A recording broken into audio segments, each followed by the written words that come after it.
I'm Anya. And I'm Alan. And this is Shadows and Shamblers. Please stand as you are able for this week's reading, which comes to us from the Book of Ibis. Gods die, and when they truly die, they are unmourned and unremembered. Ideas are more difficult to kill than people, but they can be killed in the end. Now you may be seated. So this week we have resurrected Dead Podcast to talk about our feelings about Neil Gaiman. So yeah, Alan, what do you think? I don't know what I think. That's part of the thing that I want to do with this. But what is a podcast if not a therapy session that you just, publish for other people to listen to the world? Yeah. I feel like I can't keep reading or watching Gaiman material, and it makes me sad and it makes me angry, and I want to talk about it on the internet in front of people. What about you? Yeah, I think I'm also definitely kind of sad and angry. I also just feel really tired. When the news came out, I kind of wish I was more surprised, but it's just hard at this point. I don't know. I guess you and I had someone who was a more personal friend, I guess, someone who we had a kind of parasocial relationship with, who got Me Too'd in a similar kind of way. And a primary origin point of this podcast, in my opinion. Yeah. The whole reason why we know each other is this person who ended up being a total creep. And so I think in a lot of ways, this sounds really stupid, but I don't know. It's very much a dividing point in my life. Before I had gone through that experience, I feel like I was just a lot more naive and trusting of people in general versus after that. It's it's really hard for me to just be oh, fucking another one, And I guess it's just I you have that happen to someone who you are actually involved with, the ones that are celebrities, just they can't hit the same way, because it's I've never met Neil, I will never meet Neil, I was a fan, but we didn't have a relationship in this. Anyway, that's neither here nor there. The thing that was most disappointing about this is that I really wanted to try to get into Sandman at some point. I know a lot of people in my life who really loved the comic. And then when the Netflix TV show came out, I was I need to go do that. And our friend Lonnie Diane Rich has a podcast about the TV show that she did with someone who wasn't, I think, involved in the production of the comics. And so it was just one of those things that was always on my to-do list, but I never quite got around to. And now it's well, shit, I probably am just never gonna do it now. Yeah. So I think that's the thing that I'm personally the most sad about. I do still want to reread American Gods. I think I'm going to do that once, just because I never did it the whole time that we were doing this podcast. I kind of, read up to where the show was. So I did a partial reread. And then when the podcast quit, I just never finished it. So I think personally for me, I do want to just reread American Gods, get some closure about that. Yeah. It is both, exasperating and unsurprising in the worst ways. It's true. But yeah, I guess maybe we should actually talk about what happened. So I think we'll give a summary. We're not going to go into any details just because we know this could be triggering for people. So we'll just give a general timeline of sort of how the scandal unfolded. And then we'll have a conversation kind of about our thoughts about it that doesn't mention any of the specifics of the allegations. And then we'll kind of do our outro, and then we'll come back at the end and talk a little bit about the case in more detail. Because I just reread the Vulture article in preparation for recording this, and it made me so mad. And actually, it made me realize I think I thought I read it, but maybe I read a blog post about it or something instead, because there was a lot of that I don't know, maybe my brain just blocked it out. And that's why it's pretty heinous. It's pretty shockingly it's a lot. heinous. Anyway, yeah. So please do not feel pressured to subject yourself to that, and we will be very clear before we talk about that in any detail. So if that's not something you want to subject yourself to, you can exit the podcast at that point. In the summer of 2024, 5 women came forward accusing Neil Gaiman of sexual assault and abuse in a podcast called Master that was put out by Tortoise Media. And the story was basically reported by 2 people, Paul Caruana Galicia and Rachel Johnson. And then in January 2025, Lila Shapiro wrote an article called "There Is No Safe Word" for the print version of New York Magazine, and then it was published online in Vulture. And so that article interviewed 4 of the 5 original women, as well as 4 new women who had come forward since the podcast had been put out. And so we'll have a link in the show notes to the podcast and to a paywall-free version of the Vulture article. Yeah, the article alleges some shocking behavior of sexual abuse, coercion, trafficking, neglect of Gaiman's son that spans decades. But the story focuses the most attention on Scarlett Pavlovich, who was a fan and a friend to Gaiman's then wife, Amanda Palmer, and became a live-in nanny to their son in 2020, so during lockdown. And she alleges that Gaiman abused and raped her multiple times over the course of 2 years until she confessed to Palmer, which resulted in a divorce between Gaiman and Palmer. And fandom and Gaiman's production partners have turned away from him since then, and many of his upcoming and ongoing projects have collapsed as a result. That whole thing, it happened more than a year ago now, and why do a podcast at this point about it? Why, who even cares? And I feel like I didn't want to be there, stirring the pot right when it happened.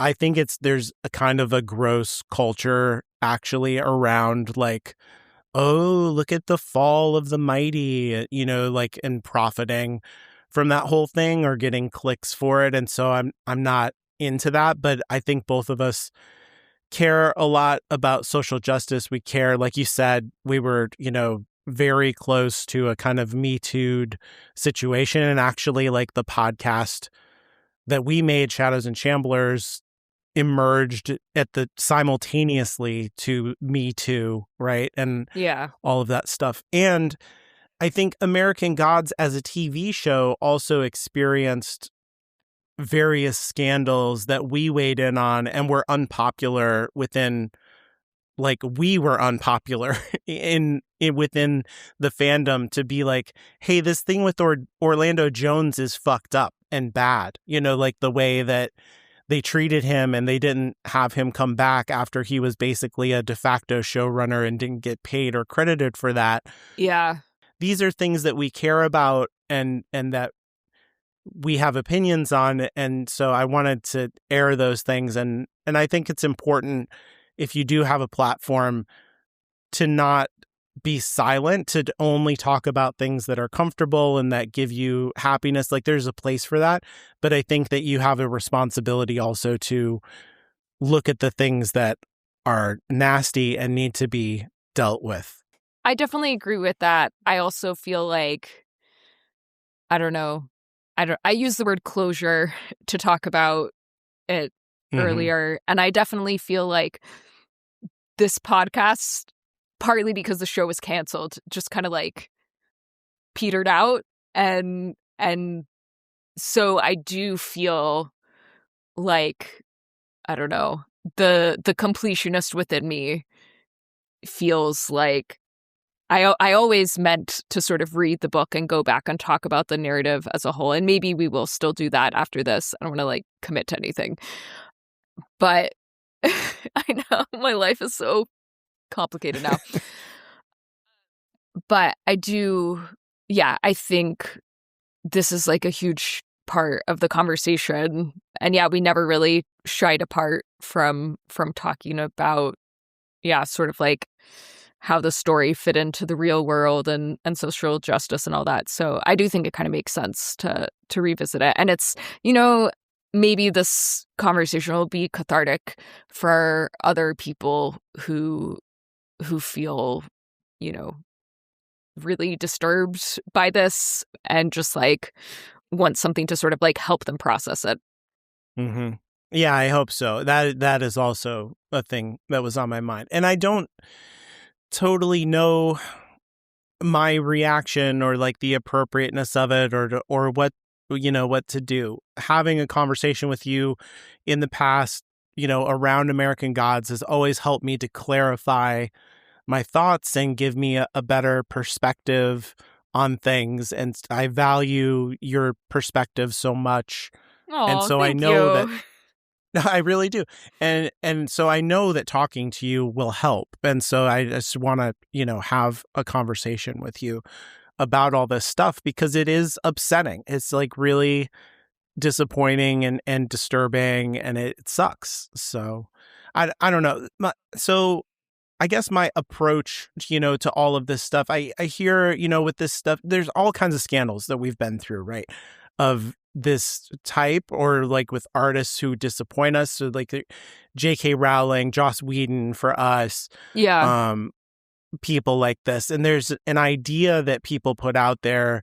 I see a lot of times that like, well, you can still go back and enjoy, like there's a split between the art and the artist. And I really believe in that when it comes to like understanding or interpreting the art, like the death of the author thing that we've talked So the about. original meaning of it, Yeah, yeah, yeah. which Not like is, they should die, but well, or just that like I think the original meaning of death of the author is that you can interpret the work itself, that like the work comprises a unit of analysis. To bring it back to J.K. Rowling, if J.K. Rowling says that Dumbledore is gay, but there's like literally no indication in the text that he is gay, then like, did a tree fall in the woods or whatever? Like, does it yeah, does that's it matter? absolutely right. That's a great example. Yeah, that is exactly I think right. that's, Yeah, yeah, that's the how classic yeah. one that I always think of. It's just like, well, yeah, if an but it doesn't mean what the author says has no meaning, right? Like if the author Mm-hmm. says something and it's like, oh, whoa, that totally changes how I interpret this, and now I can like see what they were doing in the text. It is there. I just didn't have that insight into it. Then that's one Mm-hmm. thing Mm-hmm. versus the author putting out press statements and saying like, this is what this text means. Like, fuck that. Yeah, that's a little egregious. But there's also been authors who are like, everybody didn't get it. And I think they can be sincere about this and be Mm. like, this is what I meant. And and then there's supposed to be some kind of compulsive, and this was the way it was for a lot of analyzing English literature for, you know, literally hundreds of years of like the author says this is what it means. And who are you to say otherwise? And the answer is, I am the reader. You know what I mean? Yeah. Like I do have, that is my responsibility and my power because I am involved in a creative act, in my mind, with the author. And so there is an interpenetration to art, I think, that happens where I am involved and the author is involved, you know, via their work. And so for me, there is no split between the artist and the art because there is no split between my interpretation and me. Like, and that is the interplay of interacting with the art, if you will. And so if somebody said, and I don't think anybody's really saying this, there's a lot of glee actually in canceling Gaiman, but if people say like, you can enjoy, I've heard some people say it actually, you can enjoy Gaiman's work without liking him, like maybe, like I don't think that reading it will poison me in some way, but it Or does it doesn't feel, make you immoral. yeah, it feels dishonest to me though, because there is no distinction for me between Gaiman and American Gods. American Gods is a crystallized expression of Neil Gaiman in the late 90s as a person. And then that has become integrated and a part of me in some sense. And I cannot pretend otherwise. I think it's irresponsible to pretend otherwise, that he has nothing to do with it somehow. That is just a weird take on art to me that seems to just be about making yourself feel better. It's a palliative, to like, well, I like this thing. I don't want to think about my responsibility around that. And so I'm just going to like say it doesn't matter. That's how it feels to me. Yeah. I mean, I think it's complicated, and I think it's a lot harder to separate something like a novel where there really is like a single creator compared to something like a TV show, which is like a much more collaborative endeavor, and you have like teams of writers and actors and producers. Yeah. There is kind of like an interesting contrast there, where when everything came out with Joss Whedon, the Buffy fandom like pretty quickly was just like, wow, fuck that guy. He sounds like a real asshole. And like obviously there was some mourning involved, but I think as a whole, the fandom has basically said like, we aren't going to let him poison this whole beautiful thing that so many people contributed to and made. And so people are still engaging with the show without talking about how he's a genius the way they used to, and that sort of thing. But with Neil Gaiman, it does seem like people have been much more quick to just sort of like abandon his books and comics altogether. And I think that is because kind of what you're saying, that when you have like, I mean, a novel is a very particular glimpse into the workings of someone's brain. I haven't gone back to look at American Gods, obviously, is the main piece of Gaiman's work that I've engaged with in the past. But I know, like, for instance, with J.K. Rowling, a lot of people do after the fact, people who grew up loving it as like an adventure story as children and teens. And then as an adult, knowing what you know now about J.K. Rowling, you can look back at it and be like, wow, actually, this like has some pretty problematic elements in terms of like the way it views class and race and, the way she names character. There's just a lot in there that's kind of like superficial and reveals some kind of like problematic thinking if you dig a little bit deeper. I think that comes down to that crystallized, like, this is a piece of your soul you put out there for people to see. Like, the whole thing gets captured. And that's why Death of the Author, as an interpretation is so necessary, I think, because the author comes like I think of like Milton, like writes Paradise Lost, and everybody's like, wow, the devil is so cool. And he's like, no, you guys, the devil is not cool. He's like, you did something there that was in you, man. Like you really had empathy for the devil. And that's something in you. Like, you should really think about that. And I think, J.K. Rowling expresses something about class unconsciously that really is a part of who she is. And it's not surprising, for it to emerge later once she gets powerful and rich.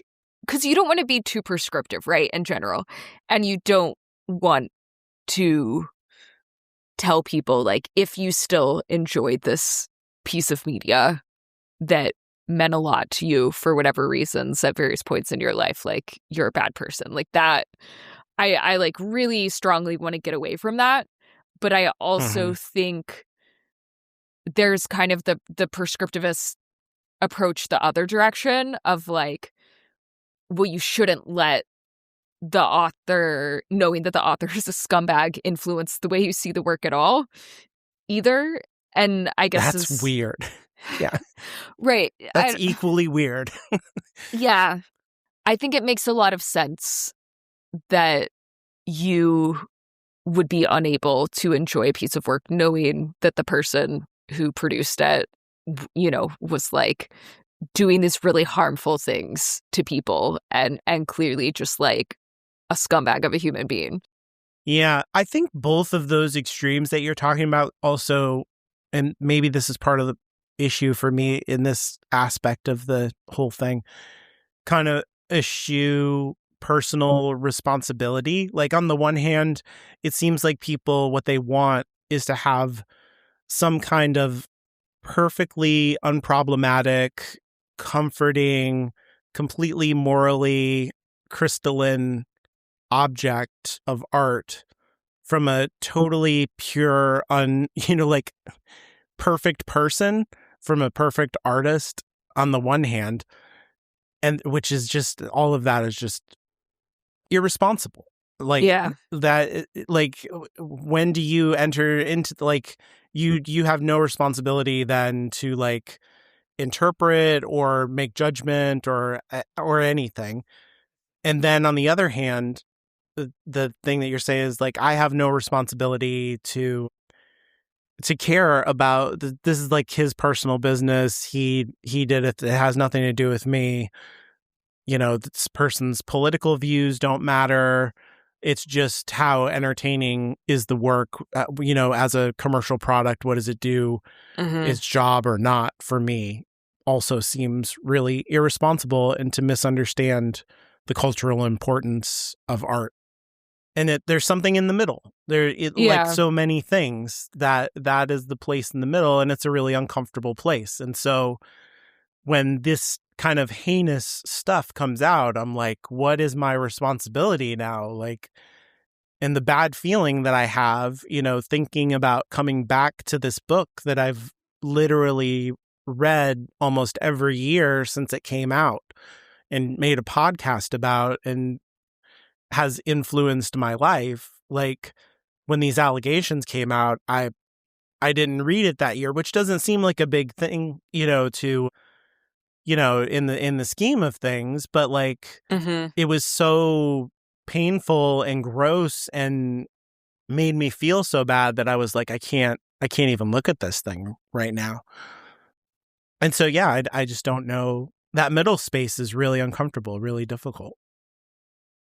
Do you, this is like such a hard question, and maybe something we can revisit in more detail if and when we do reread the book and do an episode about that. But like, if you had to sort of like crystallize what keeps or kept drawing you back to American Gods year after year, like what is it about the story? What did the Oh, work, what was the work giving to you I before? 100% know. Yeah, Okay, yeah. it's shadow and the way in which, and I think this also came down like, so I've had two kids.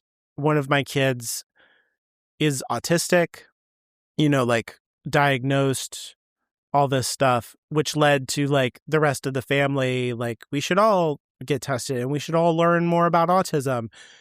And then being like, oh, you're autistic. Alan is autistic. Oh, And yeah. so like, oh, who knew? Um, I think Shadow as a character, like when I encountered him in the early 2000s, is an incredibly lonely character who he's very marginal. He does not fit in to any group. Like he starts the story in prison and then he goes back to a community where his best friend and his wife are dead and everybody dislikes him, right? So like Yeah. he has no friends. All of the people in his life are trying to exploit him. He doesn't fit in to any community that he's a part of. And I was like, yeah, that's me. Like, that is how I feel all the time. And he's just trying to do the best that he can.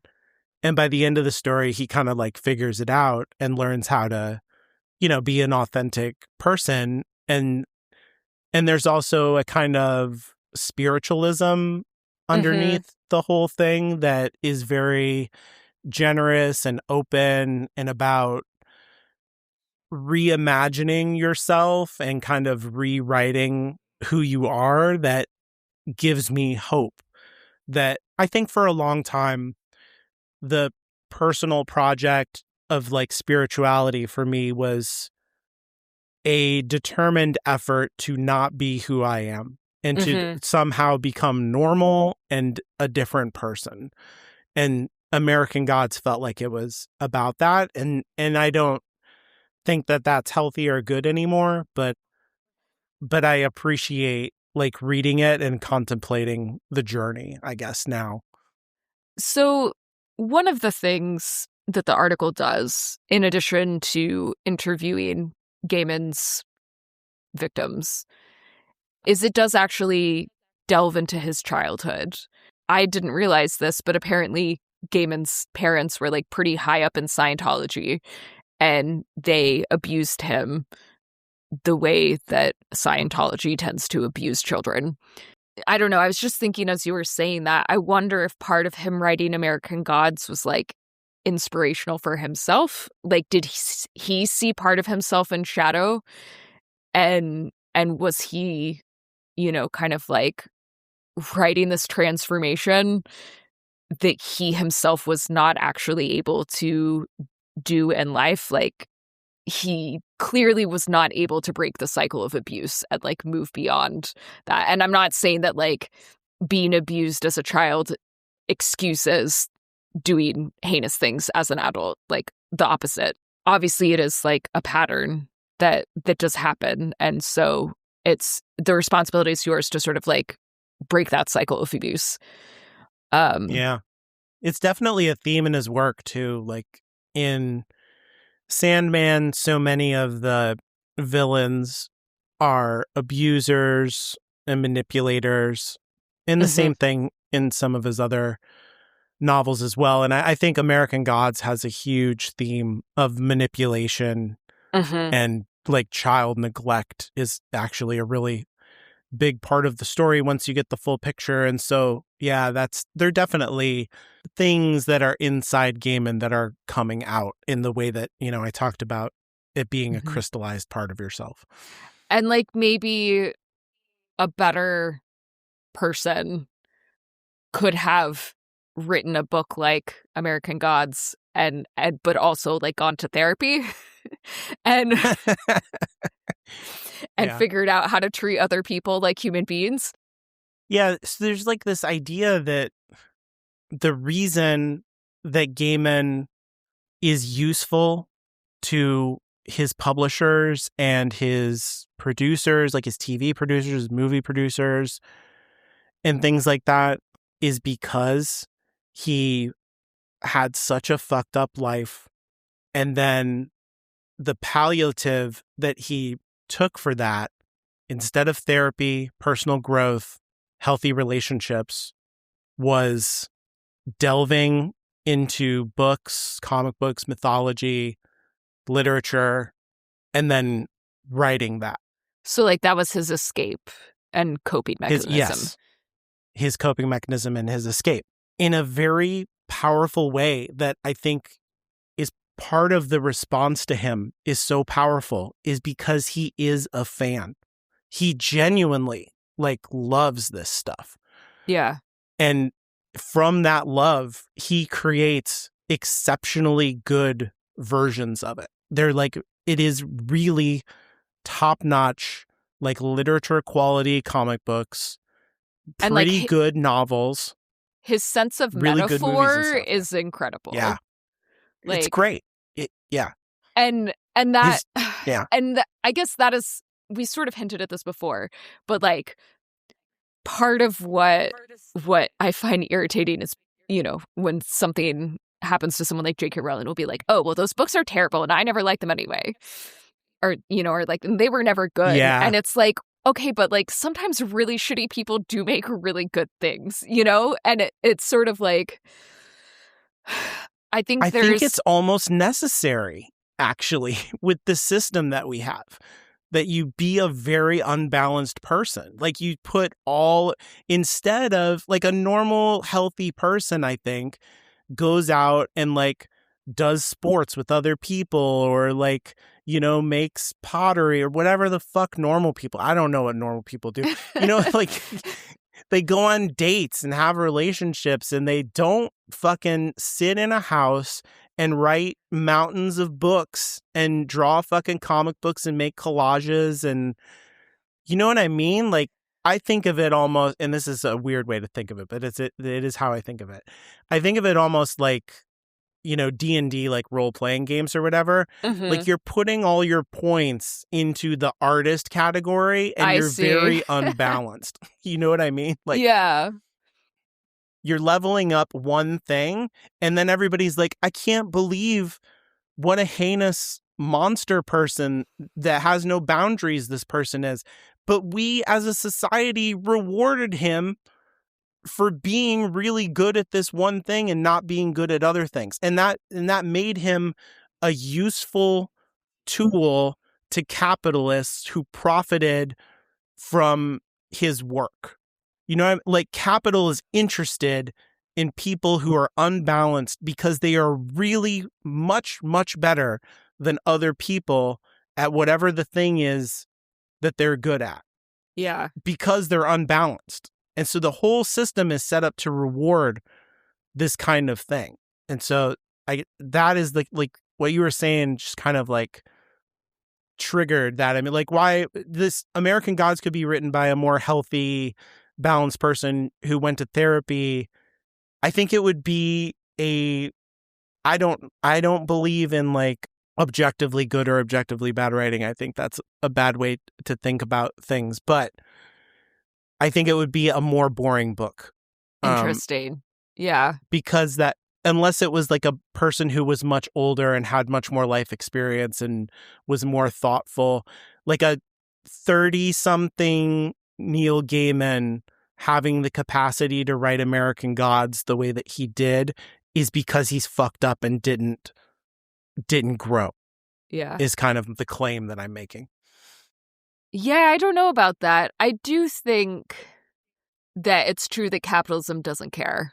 If you can like pour all of yourself into something and then just like not worry about being a good human, that maybe that makes you better. But also a lot of people are really shitty humans and also bad at art.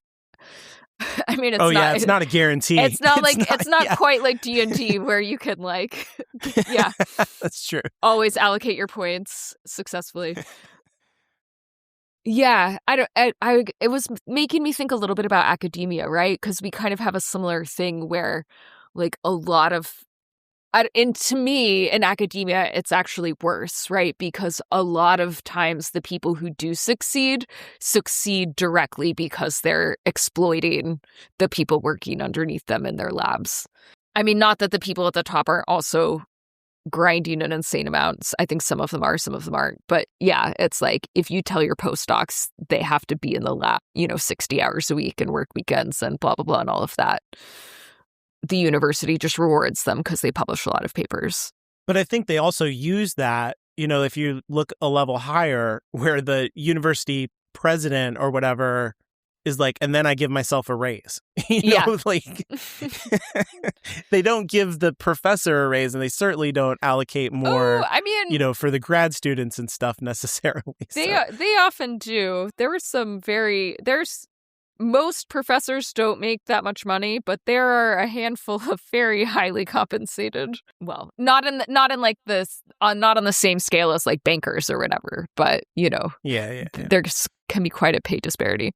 I do think there's a way in which like a celebrity, professor or like Neil Gaiman as a celebrity lets these bosses off the hook though. The publisher, who is Neil Gaiman's publisher of books, like specifically the person in charge of that and whatnot, I have no fucking clue. And they get to fire Neil Gaiman and be like, oh, you're too hot to handle, and pick up some other fucked up, broken, abusive person who's a really good writer and continue to profit off their shit and make way more money than the artist does, by the way, at any given time. Like, the artist is not getting the majority of their thing, no matter how famous and prominent and award-winning they are. It is always the capitalist in these things. And, you know, like, the same thing for movies and TV shows and all that. The people at Amazon who are making Good Omens, the Neil Gaiman show-run production, are not canceled. It's Neil Gaiman who is canceled, and they hired Neil Gaiman. There's always been talk about this stuff around him, and they hired him because they want to sell a product and make money, and they were happy to do it and didn't care about this stuff. And then when it got too hot to handle, they're like, on to the next, and I continue to make money. And so that really fucking bothers me about this whole thing, and that I feel like is also part of why it keeps happening. Like, we will, as a fandom and as a, you know, block of consumers in the capitalist system, turn around and crush a particular artist or whatever. And I'm not saying that you necessarily shouldn't when it comes to cancel culture and stuff, but there is a weirdness that we don't crush the bosses, that we don't try to hold anybody accountable, and that we invest so highly in capitalism as a tool and act as if it is the only tool available to us, that we cannot make laws or enforce the laws that are on the books better, that we can't come up with new models that encourage, like, I guess what I'm saying is that the things are the way they are because this is the shape of the culture of entertainment that we have made via our laws. And that if we really want to change this stuff and stop this cycle from happening over and I mean, it's 10 years of Me Too. It's like, you know, we need to pass some laws or something, I think. So in the document, you kind of connected this idea more directly to this idea of cancel culture, right? And that kind of like my interpretation of what you said was that, like, you're not saying that we shouldn't cancel Neil Gaiman, like, obviously cancel his ass, but that's not enough, right? It's obviously, like, critically important that we take away his power, that we make it harder for him to exploit and abuse people using his fame and privilege and money and all of that. But it doesn't really, like, canceling a single abuser doesn't get at that root cause of why people like him get elevated and have that power and ability to just sort of, like, run roughshod over people. Yeah, 100%. It is necessary, I think, because it feels like the only tool we have, right? Like, it feels like, well, what am I supposed to do about, like, I care about this. I think I have a moral obligation. This is action that I can take, is to not buy the thing. And then, it just feels like people wash their hands. They're like, I did it. And it's like, you started to do it, is kind of how I feel. So I was, like, thinking about that in the context of the other article you sent me by Liz Shannon Miller that was published on consequence.net. And she writes that the Anansi Boys book also got made into a TV show, and it got filmed and produced and everything, and it basically is not getting released. And so she interviewed some of the people who are associated with that project. And she writes that it's also worth noting that Anansi Boys featured a largely black cast, and there's something uncomfortable about it being shelved, while the final installments of Good Omens and The Sandman, led by white actors, did manage to make it to our screens. And there are a lot of moments in the Vulture article that made me feel, like, literally physically ill. This similarly just, like, gave me this horrible pit in my stomach when it's like, of fucking course, you know, like, you finally get, like, another black-centered story, albeit written by a white British dude. But of course, like, that's the only one that gets canceled along with the author, not Good Omens, not the Sandman. And so, Right. I guess at least they all got paid. So Yeah. there's that, but they are completely missing out on that exposure and being able to get credit for that work that they did when I don't think David Tennant really needs anything. Yeah.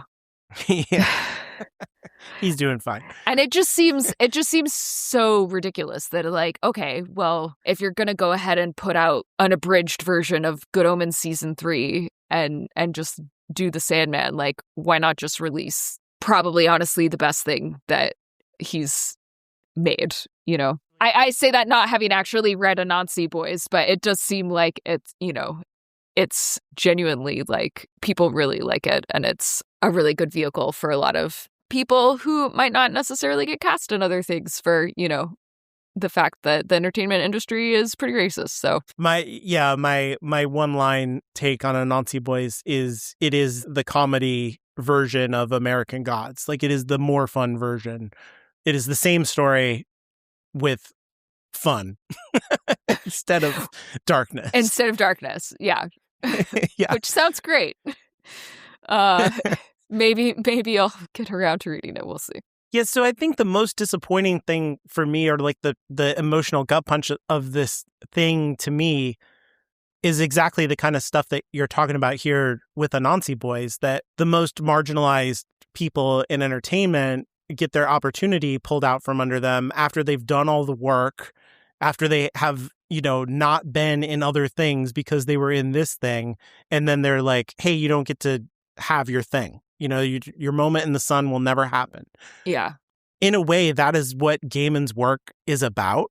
Like, as a whole, when you look at it, it focuses on marginalized people. Often his main characters are homeless, or they are children, or, very poor people. Like, American Gods is about, gods or people who are on the margins. You think of like the Slavic gods in Chicago and how they all live in a tiny apartment together, right? Yeah. And it's about desperation. And I think Gaiman's work is an escape for people who feel on the outside of things, like what I said about why I keep coming back to American Gods every year. Mm-hmm. But I think everybody has that feeling of being on the outside, And so that's part of why he is so widely popular, because he captures that feeling so well.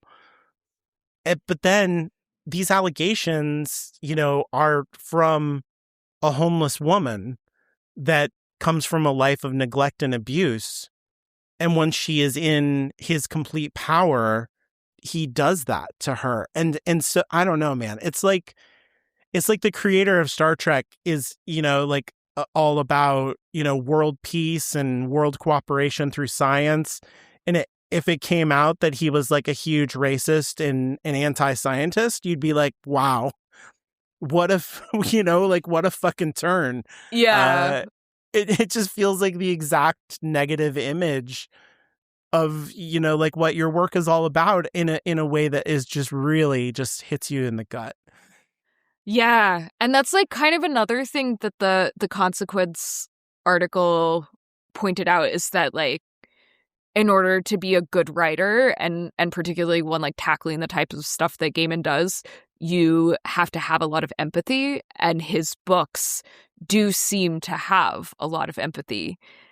And yet, in order to abuse people in the way that he has done, it just doesn't seem like an empathetic person could actually do that.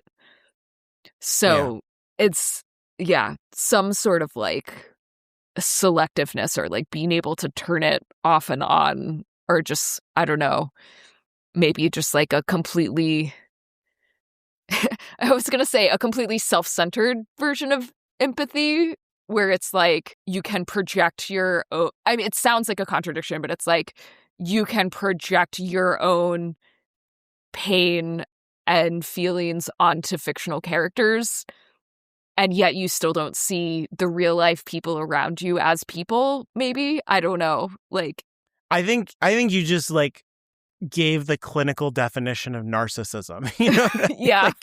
Like that is narcissism, is to project yourself on every screen of the world, but not see anybody in the world as the same as you in some way. I don't know that that's what's happening, I have no idea what's happening with He Gaiman. doesn't quite read as a narcissist to me. Like, he seems a little bit too tethered to reality for that, but I don't know. I'm not a psychologist, and obviously the goal of this is not to just like diagnose exactly what makes him fucked up. But I think it's like, I don't think it's necessarily useful or productive really, but it's hard not to like read the book, read the article, and just be like, but how, like. Yeah, that is my feeling, is just like, whoa, man, just like, wow. Yeah, it makes it especially painful. I think that we had a similar feeling about Joss Whedon, right? Like, yeah, to have it come out that you're abusive to your wife when your whole thing is like feminism is just like, wow, man, like what? And it's what you're saying too about fandom, that people reach for this kind of stuff as an escape from a life that is very, very difficult and painful, and they make it a part of themselves in a way that makes you very vulnerable when these kind of things come out about the people who made them. You feel personally wounded because you took this stuff in so deeply. And I think that's part of the reaction to the whole thing. And I also think it's part of the moral reaction to the whole thing, because you get kind of triggered. It's as if, I was neglected and abused or whatever, and nobody took care of that. There was no justice for me. And I took this thing in and it made me feel better. And now it turns out that actually that person is abusive and I want justice. Like, I never got justice. I'm going to get justice. I want punishment. And I think that is part of, what spurs the reaction, the really like passionate reaction of fans to say, like, we need to cancel this person. How can you possibly read this or subscribe to the Netflix that has Sandman, and on like that? Like, you're a monster if you do that, because this deep part of them that's wounded, that never got the care that it needed, was, you coped with it via this artist, and then the artist turns out to be the very thing you were running from. It's a very painful experience. It's a particularly gross feeling of like deception. And I think that's another thing that the Consequence article points out, that like basically that genre fiction and sort of like nerd type fans in a way are like slightly more vulnerable, because they tend to like, quote, wrap themselves around a beloved text so it becomes their self-identities, and want to share their souls with the creators of the works. If you have morality, you say no, but some people like Gaiman don't. And I know that like the main person that the article focuses on, the nanny, actually wasn't even a fan of his.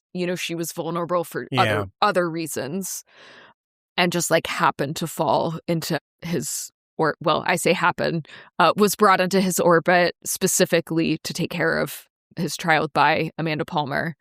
Sometimes, so you and I talk every day, like, despite not putting out podcasts. And occasionally I will go on long rants that are like, oh, here is a book that Alan put into the chat for some reason, that are like, okay, that's, calm down, buddy. That are like, fandom is dangerous because it is a corporate owned product that people are investing their emotions and soul into like in exactly the way that you're like people who are hurt take this stuff to escape and be a way to cope. And I have all the sympathy in the world for it. I did the same thing.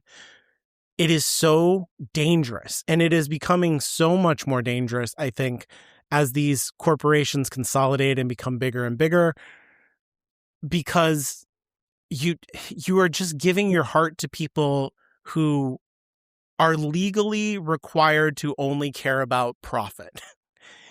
You know what I mean? Which is kind of insane. I think I was like in my 20s before I learned that, yeah, American corporations are legally required to pursue the maximum profit possible. Like, that just seems absolutely batshit bananas. It is so irresponsible. It's crazy. Yeah. That is what I am talking about when I'm talking about we need better laws to create better structures to protect people. Because if we are going, I don't think it is inappropriate to use art in this way, but we have constructed a society where art can only be expressed to a mass audience via these corporations. I'm not saying that there aren't independent artists who don't put stuff out, but as someone who produces independent podcasts, I can tell you that it is so difficult to get listened to.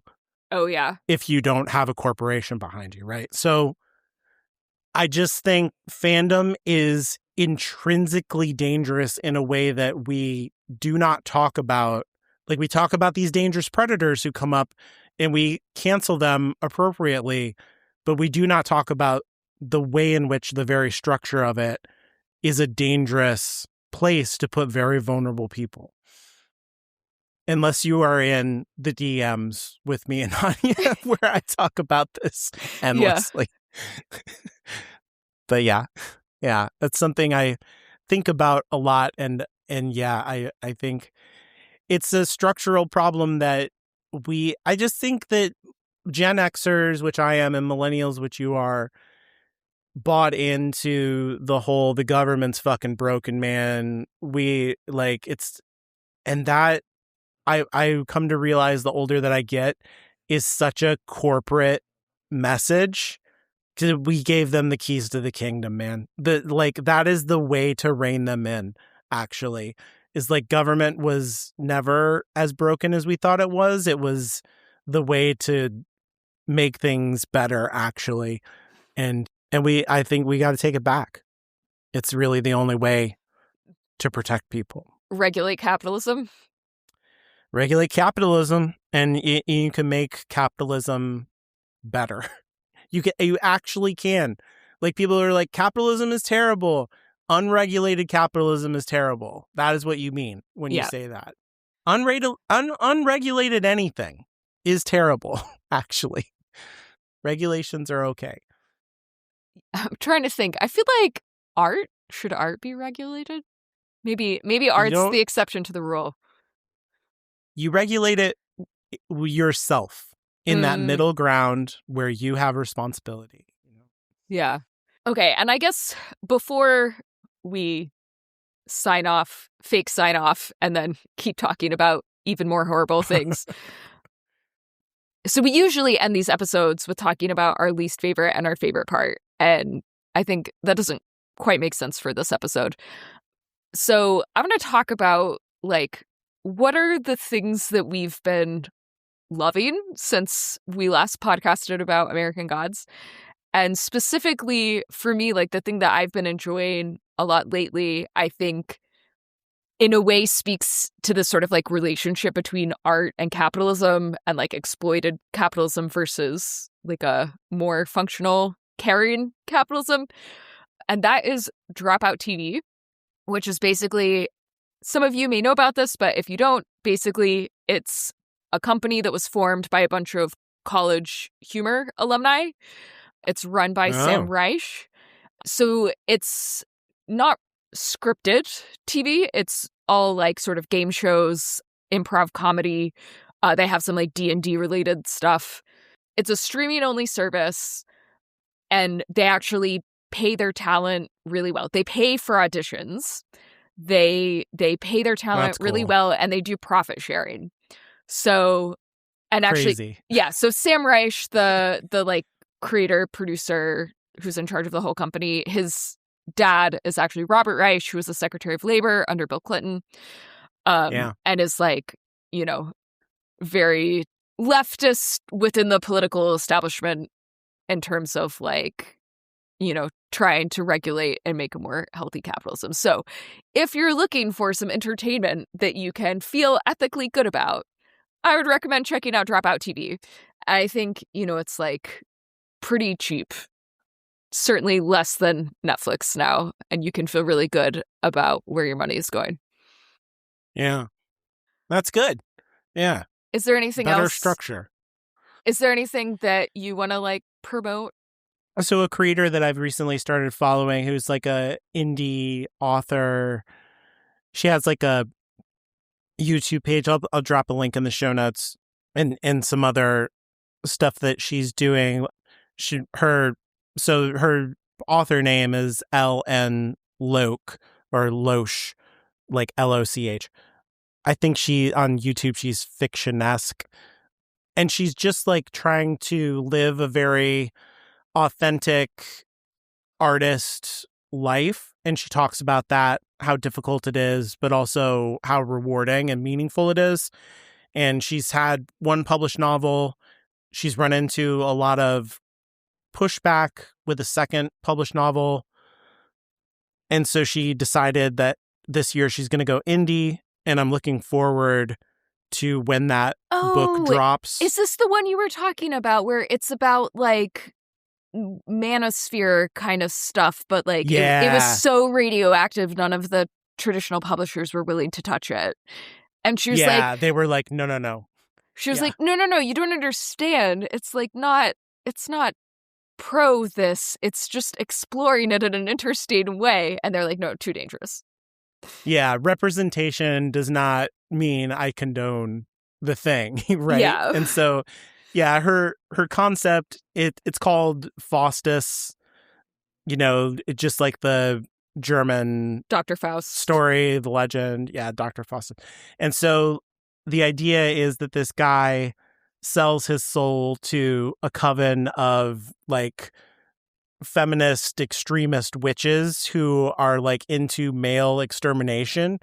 So like the most extreme version of feminism. Oh, that's right. Okay, and he is like an incel, and he wants to become like famous and powerful and glorious in literature, you know, while upholding his toxic ideology. And they're like, cool deal.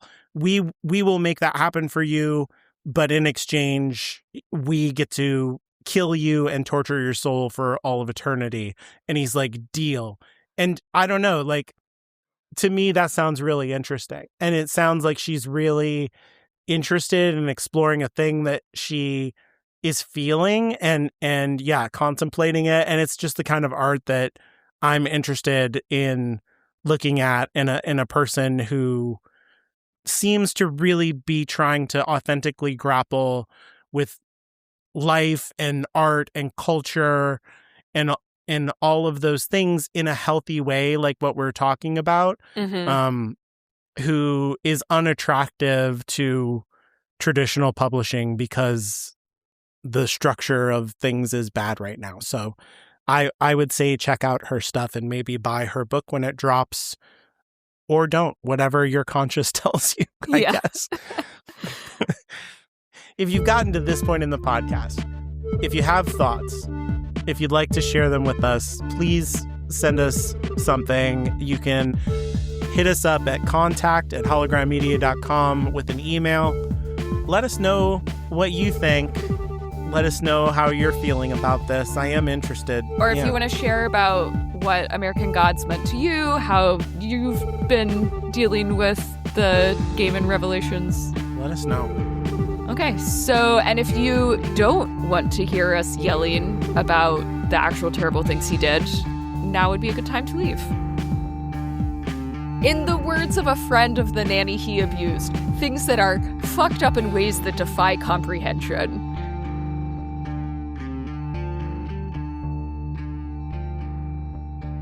Shadow and Shamblers is a hollowed ground media production and is released under a Creative Commons non-commercial share-alike license. Yeah, so what are the specifics that we want to get into? Okay. So there were like several moments when I was reading the article where I just had to like stop and just like stare out the window for a little bit to like process it. Like, I think the thing that made me the most angry was after all of this, after he raped her, literally the first time he met her, there was some concern. This was like before everything became public, right? There was some concern that she was going to, quote unquote, me to him. And she was like, no, I would never accuse you of rape. It was all consensual. And then... Let's say everything that we're saying is like alleged. Oh, yeah. Okay. Yeah. So, it's in the article. This is what the article says. Yeah. And then, this is not us making claims. But an actual reporter did like, you know. Yeah. I trust it. Do their reporter due diligence. Yes. You're just saying for legally. Yes. Yeah. Legally, we were not there. We have no firsthand knowledge of any of this. That motherfucker texted her something like, "Oh, good. I thought you were a monster." Yeah. The audacity to say that to someone who you sexually abused. Yeah. And I don't know, like the whole time I was reading that, like you read the descriptions of what happened and you're just like, how can he not see what's going on? And yet at other points, he genuinely appears to think that it's not rape. Yeah. I think that is his actual position. These things have gone further. She brought a case against him. He's an American citizen. He lives in Wisconsin now.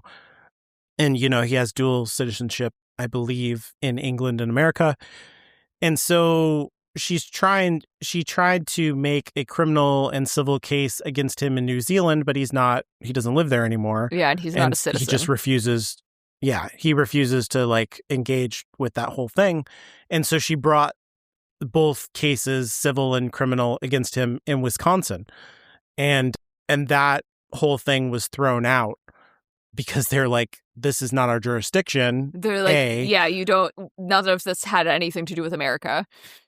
Right. It's nothing to do with Wisconsin or America or whatever. And B, it just seems like it was consensual, based on the claims of Gaiman and evidence that he's turned in that have to do with like private DMs and things like that, not taking into account the way in which, fucked up manipulation happens of abused people who crave inclusion and, like her parents are not there for her. She wants people to love her. You know what I mean? Like, yeah. When you tell someone who desperately wants to be loved, "Oh, I'm so glad you feel that way. I thought you were a monster," that makes that person more loyal to you and more obedient. You know what I mean? Like, it's clear manipulation to me. Yeah. It's and just I crazy. think it's and like, then to say that's consent is wild. It's wild. We know that the way that people respond to sexual abuse is not logical and that it can take months and years to sort of like untangle and process what happened to you. It's so hard to know how much of it is like him being deliberately manipulative and how much of it is him being delusional and like telling himself stories that he eventually believes. Mm-hmm. And like, I obviously like none of that matters in terms of his culpability. Even if things are consensual, the power dynamic is so bad. She's homeless. I cannot believe that they never fucking paid her for all of the babysitting that she was doing. Yeah. They kept, it's room and board arrangement. it's during lockdown. So what else is she going to do? She has no community. She has no family. And then, like he is much older. He's so wealthy compared to her. Just the power imbalance. I don't care if it's consensual at that point. You know what I mean? Like, Yeah. that is just wildly not okay. You can see how much of it is tied up with this idea of like power in his psyche. Yeah. And that like absolutely it was about just dominating and taking what he wanted. And like his whole thing about raping her the first time he met her because his wife fucking told him he couldn't because he did that to the last nanny. Like, right. Absolutely just insane. And I didn't want to get into this in the main body of the podcast, but we have to talk at least a little bit about Amanda Palmer because I don't want to fall into the trap of trying to make a woman responsible for a man's behavior. But she was so careless, naive, and negligent with these women. That's really well said. Yeah. If you need to say that to someone, then you already know. Okay, well, you're not allowed to rape this babysitter. Right. You already know you should not leave them together. And then for him to straight up say like, well, Amanda told me I couldn't have you, so that meant I have to have you. Like, I have what to. sort of fucked up psyche is that? Yeah. And like, I mean, the name of the article, right, No Safe Word, is obviously a reference to the fact that he basically, his whole excuse is that, oh, this was just consensual BDSM, but like nothing was ever pre-negotiated unless you have explicit pre-negotiation. Like, no means no. Otherwise, That's not BDSM. That's just rape. And the allegations of the first encounter involve saying no multiple times and saying, like, this is not my sexuality. Yeah. I'm a lesbian. I'm not into this. No, stop. I don't. And then it comes down to it feels like, what choice do I have? Yeah. Right? Like, I'm going to be kicked out of here. His wife is going to hate me. And then what is compelling to me in the article is the way that the victim talks about loneliness and touch. Like, she feels complicit because someone was touching her and there was comfort in it and there was mixed feelings, basically. And so that adds to the confusion on top of the manipulation. And I think explains a lot of the text messages that are included that talk about, like, I'm hungry for you and things like that are being used as, well, look, this was all consensual, obviously.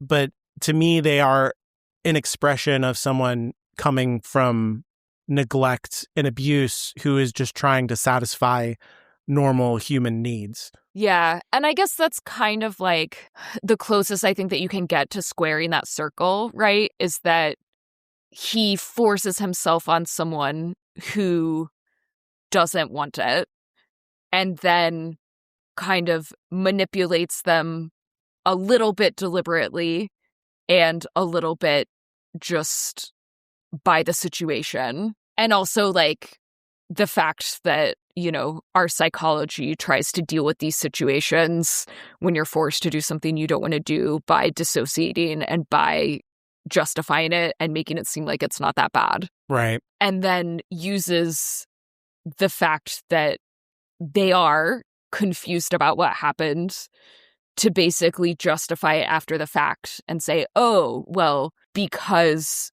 she expressed some want for it after the fact, that means that it wasn't rape. Yeah. Despite the fact that, like, in the moment, if you're analyzing it, it very clearly is. It's painful. It's part of, the whole thing of reading it is, like, it feels so unjust, so deliberately misunderstood from someone who's clearly, like, really smart. Yeah. It's not that complicated. Like, you you have such deep insight into people, and then you'd be like, well, obvious. Look at the text message. I mean, it's right there. Yeah. Black and white. It's like, come on. Yeah. And then, you know better. I mean, we're not even getting into the fact that like some of the abuse happened like while his 5-year-old child was in the room, and that at some points the child was like calling the nanny slave. Yeah. That's the stuff that really, like, for me, I was like, God, I hope at least their child is getting therapy. Yeah. That stuff was really, like, as a parent, it's just like beyond infuriating, rage-inducing. Yeah. To read that stuff. And you know, the other thing, I don't like to do this kind of thing where you look into the work and you see the thing, you know, but it is kind of like we talked about with J.K. Rowling. I think it is kind of there. There's like in The Ocean at the End of the Lane, which is about a child. There's which is brought up in the article itself. Oh, is it? I don't even remember. I just had this thought on my own. It was in, I think it was in that one. A scene that happens in The Ocean at the End of the Lane is the main character is a child, and he walks in on his father having sex with the nanny, and it's like a really bad experience for the child. That's so fucked up. It's a really impactful... That then he just like does that to his own child. And he does that to his child, yeah. It's really something. That is the thing that I was talking about, you know, where it's the gut punch that you get it, you understand. Yeah. Well, and you do it anyway. And in the Vulture article, it does say that like he said that book is autobiographical in a way, that parts of it are, and that he is the child, and that his dad... He's the child. And that, you know, from talking to various people, like it's pretty clear that his dad tried to drown him as punishment. I mean, not like to death, but, you know, almost. Yeah. In a bathtub, the way that child in the book is drowned by the parent in the bathtub. Again, like in not one to of death, his comics. Yeah. It's a thing in the Constantine comics that the way that you go from, which he wrote, the way that you transfer from Earth to hell is you have to go through water, which, you know, that's like an occult thing. He didn't make that up. But what happens in the story is that the secondary character, this is in a movie, by the way, with Keanu Reeves and Rachel Weisz. And Keanu Reeves holds Rachel Weisz under the water in a bathtub until she like basically dies, and then they go to hell. And so like that was clearly, you know what I mean? Like you're clearly working your shit out. Yeah. In your art. And so like, I hate when people like, you know, somebody gets canceled and they turn around and they're like, look how this fucked up bad stuff is in the art. But that is what art is. Like you are working your shit out in your art. It is in there. I don't think that makes the art bad, but you can look at it and recognize there's like at the end of American Gods, and this isn't spoiling anything. There's a scene where a bad character that we don't like makes an invitation to a female character that we do like. It says, "Hey, when all this is over, how about we climb into a bathtub together and, you know, have a good time." That when I read it, I read it around Easter, like I said, just really hit different. Yeah. You know, after all this shit. After finding out he's a weird thing with bathtubs. Yeah. Ugh. Yeah. It didn't like that. And kind of like going back to the Amanda piece of things, like the dedication on that book is like to Amanda. Oh, yeah. Because you asked. And I think like at the beginning of their marriage, she was sort of like trying to do that thing that women do where you like try and heal a broken man or whatever. And I think she realized very quickly that like, oh, this guy is like way more fucked up than I'm used to healing. And you do feel for her on some level, right? Because like he is very charming and manipulative. And they did have this like artistic connection. And you can see how and he had a lot of money, and she was like very much a poor, starving artist type. And so like how attractive and tantalizing that would be. And and then there's that societal message of like, well, you take a broken man and you fix him, and then like suddenly realizing, or not suddenly, gradually realizing that like, oh, he is way more fucked up than I have the ability to do it. He's actually like criminally fucked up, but you have a child with him now, and so like trying to, and you're legally tied to him, Yeah. it sounds like he didn't really abuse her, but as she became aware that he was like abusing other people in their orbit, she kind of like tried a little bit, but not enough. You do end up having a lot of empathy for her in the article, but whatever her response was, it wasn't enough. Yeah. I think it makes her out a little bit to be, because she has that indie artist, like co-op mentality of like, and the reason I knew who Amanda Palmer was at all before we did Shadows and Shamblers was because she had like one of the biggest Patreon or like Kickstarter things ever. Like crowdfunding was like kind of new. And she was like, as an indie musician, she had like one of the biggest things. And that's kind of like her whole thing. Cooperation and like fandom as friends. And that kind of, to me, is that whole thing that I was talking about earlier, where fandom is actually a really dangerous thing, because you don't know you're very vulnerable if you're in a fandom to begin with, because you're there because something is wrong. That is why you're in the fandom. It's not just because you like the thing. It is because you're running from something and the thing is like helping you run. And then you fall into the orbit of these people who, I think the article makes her out a little bit to be like a little bit of a user, someone who takes advantage of people. And she sees it as like, well, I'm sofa surf. I'm not rich. You know what I mean? Like, I'm out here making my music and I got a Kickstarter. Cool. I did an album. And then you fall into, like you said, a rich man's orbit, and you're like, cool, I'm kind of set now, but I want to keep doing this co-op thing because that's who I am. And it just all goes heinously wrong and out of control in a way of like, yeah, maybe you were taking advantage of people a little bit, but nobody was really hurt. But now all of a sudden something totally new is happening, like on a different level. Yeah. Yeah. 100%. Yeah. Like obviously I don't think Amanda Palmer is criminally culpable in any way, and like morally certainly not anywhere on the same level as him, but you do. She is also like stonewalled this investigation in the aftermath and not cooperated with police and stuff like that. Oh, yeah. That is the one other thing that I wanted, before we break, the one other mini rant that I wanted to go on is just their marriage counselor comes across as like totally fucking incompetent and absolutely wrapped around Neil Gaiman's little finger. And it's like a known pattern, right? Is that a lot of these abusers are really manipulative and they know how to get people on their sides, and going to therapy with an abusive person is actually extremely dangerous because it is like a known documented thing that they oftentimes can get the counselor on their side and make that counselor complicit in your abuse.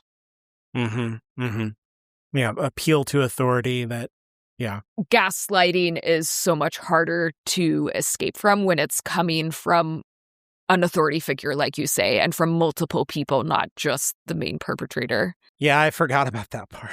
There's so much of the article I feel like I block out. I'm like, oh.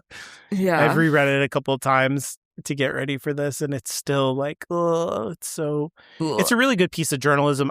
Did we ever say Lila Shapiro's name? I can't remember. I think one of us did.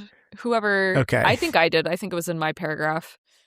It's a really well-structured article that does not, like, here is a list of heinous things. Like, you get, here is a terrible thing, and then we go into the past, and then we get context about this, and then we talk about this other person, and now we're back to the thing, and here's another heinous thing. Like, she does a really good job of not traumatizing you, I think, in the article, which is difficult given the subject. And so just as a piece of writing and journalism, I think it's really well done. And I think giving you the context to kind of like understand Neil Gaiman's upbringing and where some of his abusive patterns come from without excusing them at all. The article is called No Safe Words, but honestly, I feel like it should have just been called Fucked Up in Ways That Defy Comprehension. That is... Yeah. So this was the nanny's friend texting Amanda Palmer. Did you not see this coming a mile away? And yes, I know you asked him not to do that to her, but honestly, the fact that you even felt that was something you should ask is fucked up in ways that defy comprehension. Like 100%. Yeah. Don't rape this one. Yep. Not in front of the kid, please. Yeah. It's like, wow. Like, where are you at in your life? You gotta... Where are you at? That's like a level of pathological people-pleasing and trying to keep the peace. Like, I don't care if he's your baby daddy. Like, no.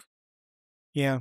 It's hard. It's hard to run from success. It's hard to, when society is rewarding you for doing the things that you're doing, to construct narratives that say, like, this is bad and I should stop. Not to excuse anything, but I think it makes it more difficult to have good people as celebrities and success stories in the art world because of the rewards that are given when you're a really unbalanced person. And I think that's a big part of what's happening in this article, in this story. Amanda Palmer finds success, gets drawn into the orbit of a more successful person, and the ways in which their personalities are unbalanced fit together in such a way that they pull in very vulnerable people to then be exploited and abused. Yeah. It's really tragic and sad. And that I think I feel really bad for that kid. Yeah. I feel really bad for that kid. Oh my God, so bad for that kid. And I think that is probably the best note we could possibly end on. Yeah. Given the topic. Okay, well, I guess this is the second ending. So thanks for listening. And who knows, maybe there will be book-focused wrap-up to put a final period at the end of the Shadows and Shamblers sentence. We'll see. No promises. I will say, who knows? I would love to do that with you because I value your perspective so much. You're so smart. So I really appreciate you finding the time to do this. I know you're really busy.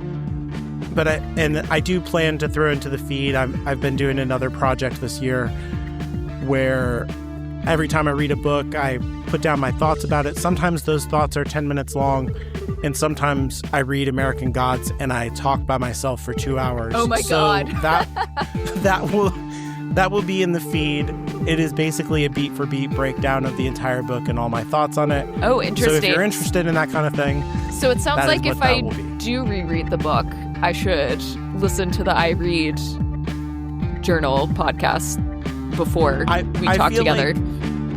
I feel like it should come with like a government warning of like, do not drive while you listen to this podcast.